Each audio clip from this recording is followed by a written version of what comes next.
Yes, my friends, we are here on the final cut, and man, who I have one for you today. It's a familiar name behind this film.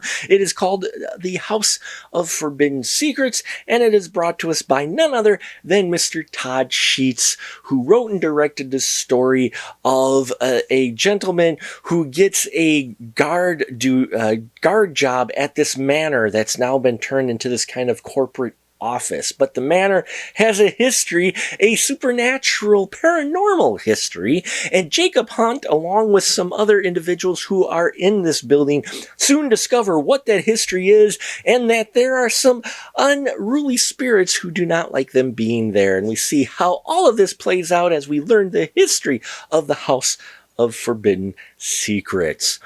I have to tell you, I got into this film. I enjoyed it quite a bit, namely for the characters they had in here, especially Antoine Steele, who we saw before in Dreaming Purple Neon. Loved him in that and loved him in this as a security guard. Jacob Hunt, this guy who's kind of caught up in these supernatural, unbelievable situation and just trying to survive.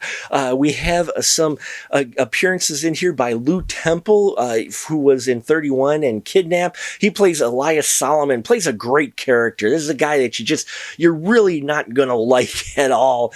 And I loved his performance in here, as well as Diane Thorne, who plays Greta. She's from the Ilsa films. It was great seeing her on screen, and she really throws herself into this role as well. There are a lot of fun moments in this film. Now, there are some scenes I think that could have been tightened up a little bit, and it is a Todd Sheets film, so you're not looking at the highest production as far as video quality goes in the film.